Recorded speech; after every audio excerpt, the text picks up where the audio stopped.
Did you ever look at your bowgun and think, you know what, I don't want to use any ammo, and I still want to beat the monster. I don't even want to touch the normal 1 ammo. I'm done with my normal 1 build. In fact, that's too much ammo for me. I need fewer ammo options than even that. Well, look no further, because I found a solution for you. Okay, kidding aside, did you ever look at your light bowgun switch skills and think, what if I could just shoot this Mech Wyvern snipe over and over again at the monster? Is it possible to play the game with just Mech Wyvern snipe? Well, folks, it is indeed possible, and I'm here to show you how to do it. With a little help from my dear friend Zacharias from the Discord server, I've put together a build that will allow you to not use any ammo at all. Well, if you consider Mech Wyvern snipe ammo, fine. It's machine gun style, first of all. If you want a machine gun build, this is really the only way to get it. The other thing I like is that it does part breaks. It's great for multiplayer because if your teammates hit your little spiky pods, it increases their part break as well. Now, when you're playing this build, there's a little trick that Zacharias told me about, and that is you save 1 bullet at the end and it will save you some animation time. See, if you shoot all your mech shot, you're going to get that little reload animation for your normal ammo, and then you have the reload animation for the mech shot. But if you shoot down to just 1, you don't get that normal ammo reload animation. So it's going to save you on animation time. It is kind of hard to do if you're in machine gun mode because you gotta kind of stop early. I have to get out of the habit of just holding down the trigger for machine gun. Maybe I'll start counting my shots. There are 20 shots to this thing. And then every time you wire bug away, you lose your mech shot. If you don't have to wire bug, don't wire bug. So what does make a good Mech Silkbind shot build? Let's take a look. As usual, you want to boost your attack power as much as possible. It is going to crit, so you're going to need as much affinity as you can get. As you can see, I got a lot of it on here, and this is a gun with negative affinity, so I need a lot so I can overcome that negative affinity. I put part breaker on here because the whole point of the mech shot is to break parts. So the shot itself increases the part break damage, and part breaker 3 is going to increase it even more. Wirebug Whisperer 3 to regenerate your wirebugs. Blood Right to heal yourself.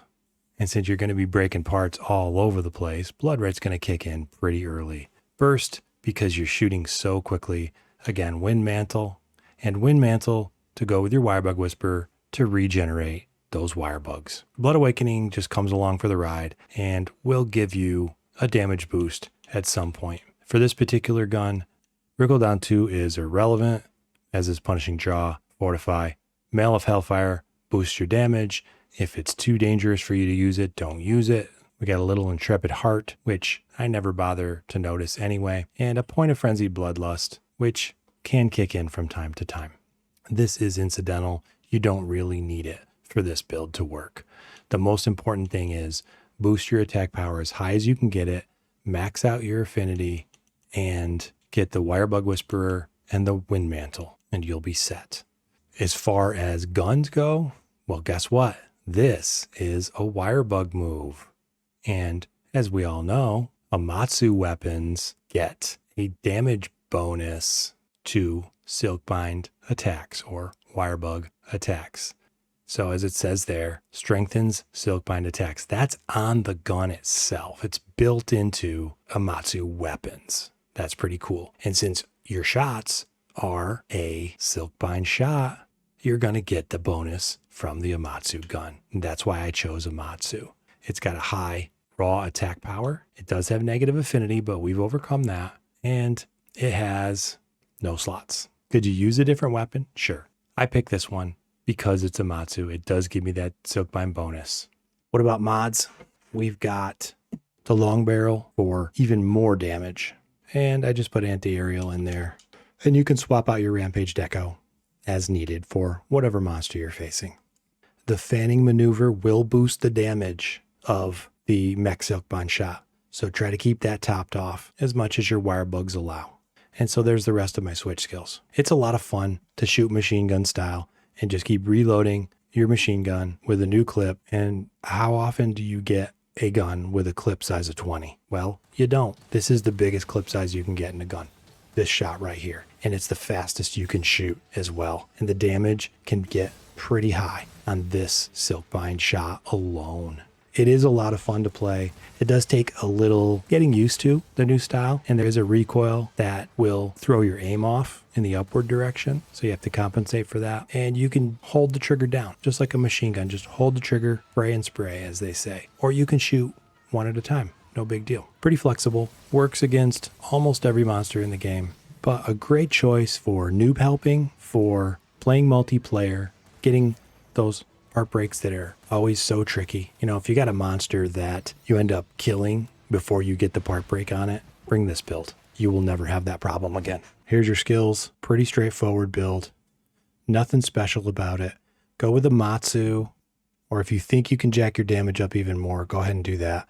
One thing I need to add to this is the evade distance, the evade extender, because it's kind of painful for me to play light bowgun without it. You can see you can get a pretty good theoretical maximum on this on the dummy. Over 100 times 20.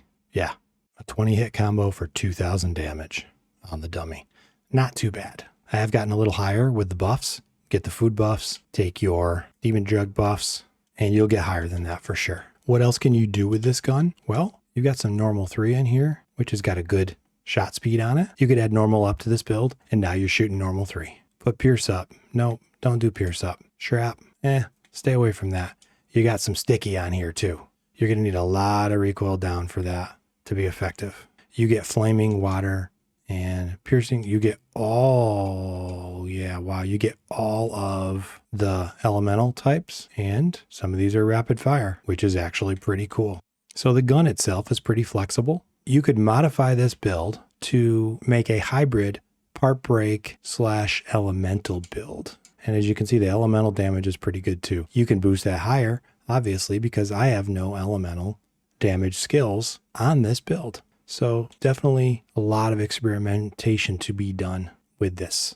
A lot of customization to be had with this particular build. But if you just want to go in with the Mech Silkbind shot, you've got that too. And it's pretty potent, pretty cool. That's all I've got for this build. Like the video, subscribe to the channel, head over to the Discord.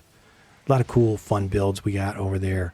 And yes, we do have some builds that are actually more powerful than what you can find on the internet. In fact, I've got a lance build coming up that beats anything you'll find anywhere else. And I've got a hunting horn build that does the same thing. If you want to support me directly, head over to my Patreon, and I will see you guys in the next video.